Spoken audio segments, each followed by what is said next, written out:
Hi, this is Jeff Williams, Chief Coach of Ultimate Boomer Business Startup School. I want to welcome you today to our video presentation, 6 Tips for Picking the Right Retirement Business. You may be surprised to discover that today people over 55 years old are the fastest growing group of new business owners in the U.S.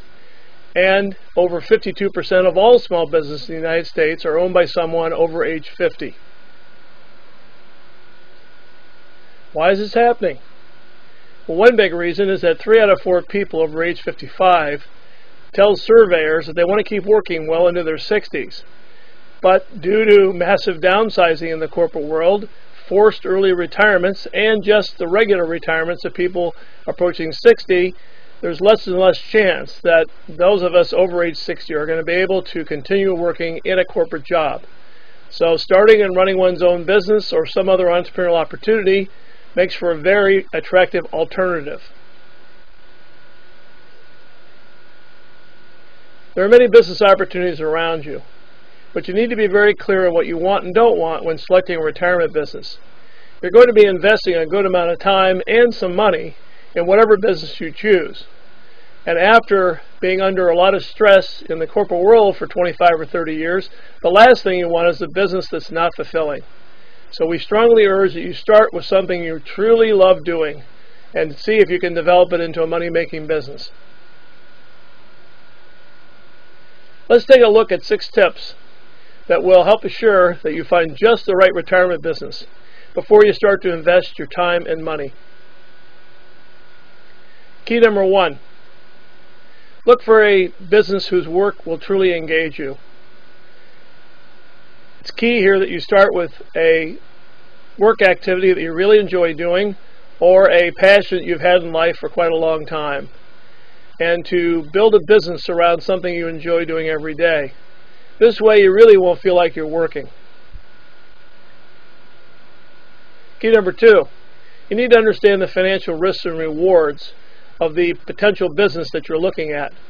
You particularly need to be realistic about what kind of personal financial return you need to achieve during the first year in business. And you need to then balance that against how much money you have to invest in the business in order to make that kind of return. And thirdly, you need to take a look at what kind of income you can make if you work part-time versus full-time. Key number 3, you need to understand the physical demands of the business. While as a generation we older boomers are in better physical shape than probably any generation before us, we still have some limitations. I know sometimes my back bothers me a bit when I work too hard physically. So you need to be very aware of what the physical demands are. For example, if you have arthritis developing in your knees, you may not want a business where you have to be on your feet 8 hours a day.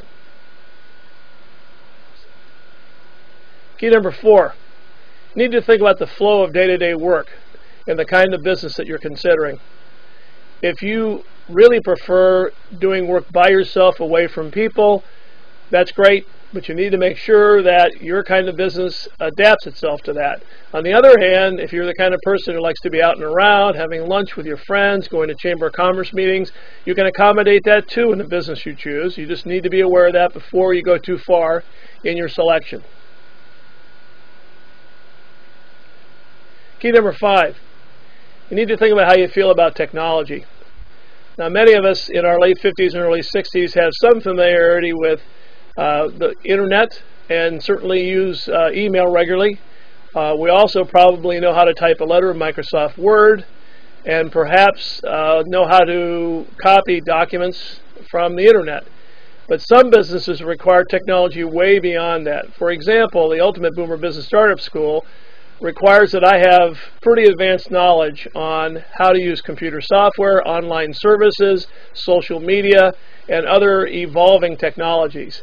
I find it's very satisfying to learn something new all the time. Other people are a little bit burnt out and don't really want to do that. So you need to think about what's the impact of technology on the business. Key number 6, if you're considering buying a franchise, you particularly need to understand the costs and demands. The number 1 demand is that you do things the way the franchise company tells you to do them. And for a lot of people, this works perfectly fine, because what they really want to do is to create a new job for themselves which they can manage and make a decent living at. That's fine. On the other hand, if you are a tried and true entrepreneur like I am, you probably won't do well in a franchise, because you will start to question and doubt and disagree about things you're being told to do, and the franchisor has all the power in this relationship. And also, you need to really think about the money. Many franchises that are available out there are going to cost you $100,000 the first year. That's a lot of money. That if you lose the franchise, it can lead you into bankruptcy if you're not careful. So you need to really understand carefully what's going to cost me to get in and run the business for a year, what kind of salary can I make, and what are my day-to-day requirements in running this business.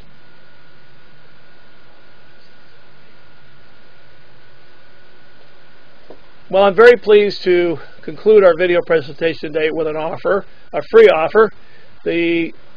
For our free Boomer Biz Starter Kit. This is a downloaded document and a video which will show you how to use your experience and interest to find a great business idea. Request your copy today at www.bizstarters.com.